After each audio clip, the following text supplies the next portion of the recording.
সুপ্রিয় সিরিয়াল প্রেমী বন্ধুগণ, স্টার জলসার জনপ্রিয় সিরিয়াল কে আপন কে পরের নতুন ও অগ্রিম আপডেট নিয়ে আপনাদের সাথে আছি আমি সাদিয়া আফরিন। মা হতে চলেছে ইতু, অন্যদিকে বিদায় নিয়েছে তার স্বামী সার্থক সেনগুপ্ত। দর্শকগণ ভাবছেন কিভাবে এই সিরিয়ালটি সামনের দিকে এগিয়ে যাবে। জানতে হলে এখনই আমাদের চ্যানেলটি সাবস্ক্রাইব করে ভিডিওটি দেখতে থাকুন। বর্তমানে দেখা যাচ্ছে জবা তার নিজের ছেলেকে মেরে ফেলেছে।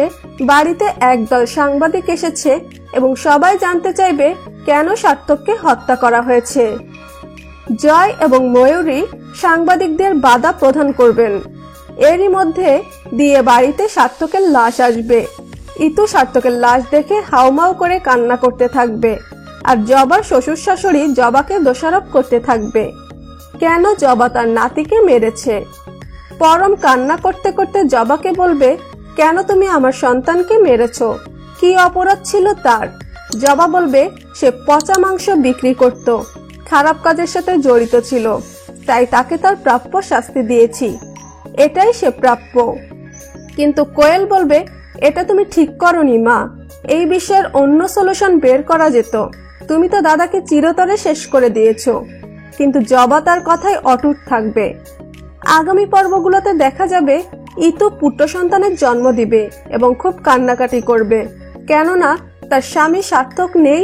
তাই জন্য ইতু এই জন্য তার শাশুড়ি জবাকে দোষারোপ করতে থাকবে।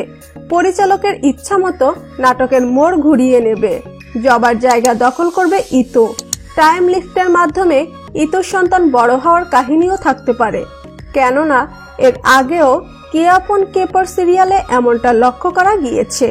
তবে আবার বলা যায় না, পরিচালক নতুন এক টুইস্টের মাধ্যমে সার্থককে ফিরিয়ে আনতে পারেন, যা আমরা এর আগেও বেশ কয়েকবার দেখেছি। তাই আগামী কয়েকটি পর্ব মিস করা যাবে না। তো প্রিয় বন্ধুগণ, আপনারা কি চান সার্থক ফিরে আসুক? তাহলে কমেন্ট করে জানিয়ে দিন। ভিডিওটি ভালো লাগলে এখনই লাইক ও শেয়ার করুন। সিরিয়াল আপডেট সবার আগে পেতে এখনই আমাদের চ্যানেলটি সাবস্ক্রাইব করুন। ধন্যবাদ।